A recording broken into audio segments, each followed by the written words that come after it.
Assalamualaikum warahmatullahi wabarakatuh. Kami dari kelompok 7. Perkenalkan, nama saya Muhammad Rolansyah Justitio dengan NIM akhir 158. Perkenalkan, nama saya Hanif Safa Zulfikar dengan NIM akhir 148. Halo, perkenalkan nama saya Muhammad Fazadi Putra dengan NIM akhir 153. Perkenalkan saya sendiri Afrizal Fatan dengan NIM 155.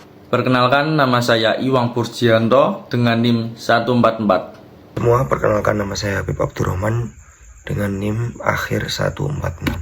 Baik, di sini kami dari kelompok 7 akan membahas terkait peranan etika dalam bisnis. Jadi apa saja sih peranan etika dalam bisnis itu?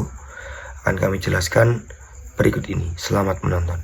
Nah, jadi bahwasanya dalam era globalisasi ini yang dimana dunia bisnis tidaklah hanya menghadapi sebuah persaingan pasar yang begitu ketat, tetapi dalam dunia bisnis ini juga menentukan tuntutan terhadap akuntabilitas serta tanggung jawab sosial yang semakin tinggi. Seperti yang dikatakan oleh Richard D. George bahwasanya selain produk yang unggul serta manajemen yang bagus, integritas etika merupakan sebuah pilar ketiga yang menentukan keberlangsungan dalam sebuah bisnis itu sendiri.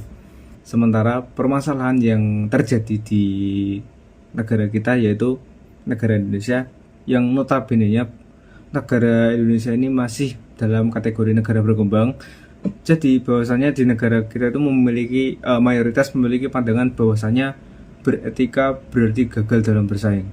Nah, dari ungkapan tersebut dapat kita simpulkan bahwasanya pandangan ini malah mengabaikan fakta bahwasanya kepercayaan atau trust itu merupakan modal yang intangible dalam menentukan daya saing dalam ekonomi global itu sendiri. Nah, dalam masyarakat sebuah persepsi bisnis yang bersifat amoral atau hanya berfokus pada suatu keuntungan atau profit dari perusahaan itu sendiri ini masih banyak berkembang di dalam masyarakat ini. Nah, pandangan ini disebut oleh Richard D. George lagi bahwasanya ini sebagai mitos bisnis amoral. Nah, tetapi anggapan tersebut tentu tidak benar karena bisnis merupakan aktivitas sosial yang tidak terlepas dari nilai-nilai dan norma dalam masyarakat itu sendiri.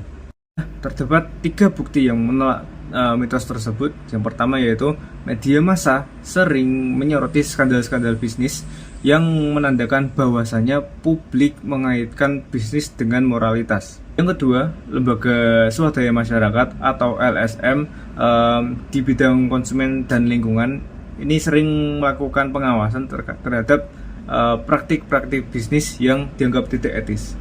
Tanda bukti yang ketiga bahwasanya dunia bisnis ini telah menunjukkan kesadaran secara moral melalui penyusunan kode etik dalam perusahaan mereka, dan mereka melakukan kegiatan edukatif seperti seminar ataupun konferensi etika dalam berbisnis. Oke, selanjutnya, mengapa bisnis harus etis? Etika dalam bisnis diperlukan karena 2 alasan. Yang pertama dari sudut kontrak sosial, dan yang kedua dari sudut kontrak keutamaan. Dari sudut pandang kontrak sosial, moralitas berfungsi sebagai pelumah sosial yang menjaga kepercayaan antar pihak. Tanpa nilai kejujuran dan tanggung jawab, hubungan bisnis akan rusak dan sistem ekonomi akan runtuh. Selanjutnya, dari sudut pandang keutamaan, integritas, kejujuran, dan keadilan merupakan sifat mulia manusia.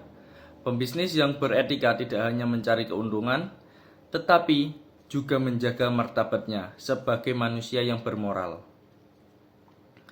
Selanjutnya, kode etik perusahaan. Kode etik adalah pedoman moral perusahaan untuk mengatur perilaku seluruh karyawan dan manajemen. Kode etik berfungsi untuk memastikan setiap aktivitas bisnis berjalan dengan prinsip jujur, adil, dan bertanggung jawab. Beberapa jenis-jenisnya. Yang pertama, value statement, corporate credo, code of conduct.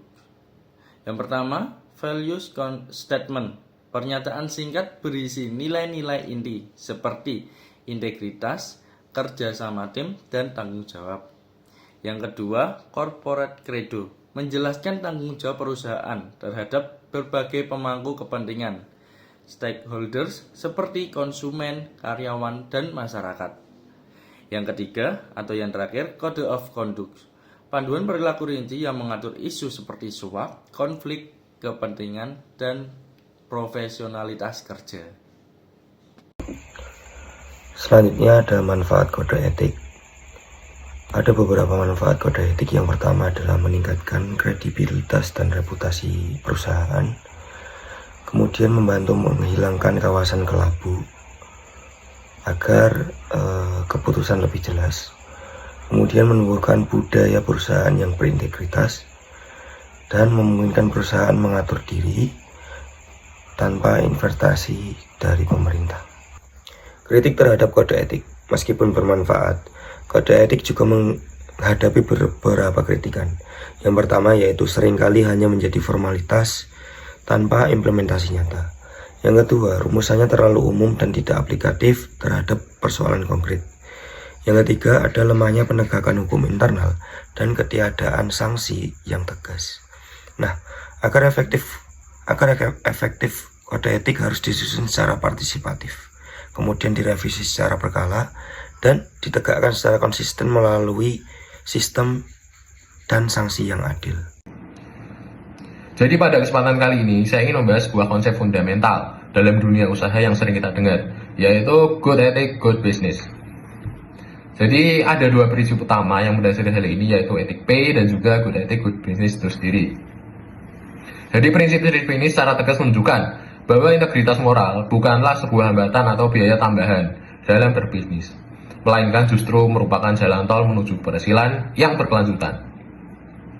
Lantas apa saja kunci utamanya? Sebenarnya kunci utamanya itu cuma satu, yaitu kepercayaan atau trust, baik dari pelanggan, mitra bisnis, maupun karyawan kita sendiri.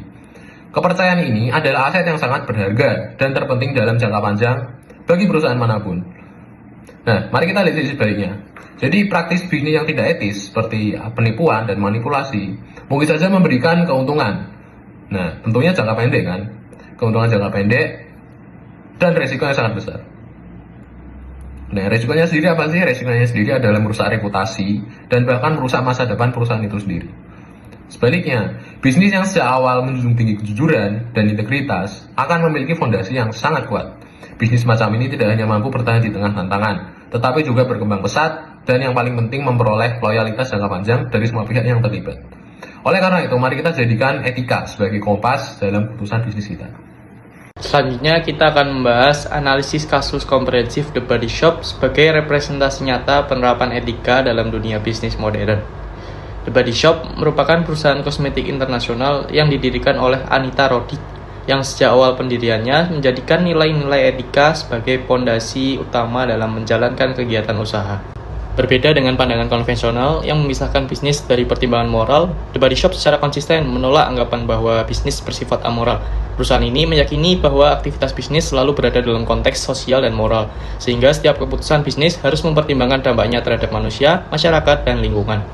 Prinsip tersebut ditegaskan melalui The Body Shop Mission Statement dan The Body Shop Trading Charter yang secara eksplisit memuat komitmen terhadap perlindungan lingkungan, penghormatan hak asasi manusia, perdagangan yang adil, serta penolakan terhadap praktik uji coba produk pada hewan. Lebih lanjut, The Body Shop tidak hanya berhenti pada perumusan kode etik sebagai dokumen normatif. Perusahaan ini mengimplementasikan nilai-nilai etika secara nyata melalui mekanisme ethical auditing, yaitu audit etika dan sosial yang dilakukan secara berkala oleh lembaga independen. Hasil audit tersebut dipublikasikan secara terbuka sehingga menciptakan transparansi, akuntabilitas, dan kontrol publik terhadap konsisten antara nilai yang diklaim dengan praktik operasional perusahaan. Jika dikaitkan dengan teori etika bisnis, praktik The Body Shop yang erat antara etika dan keberhasilan usaha sebagaimana konsep good ethics dan good business.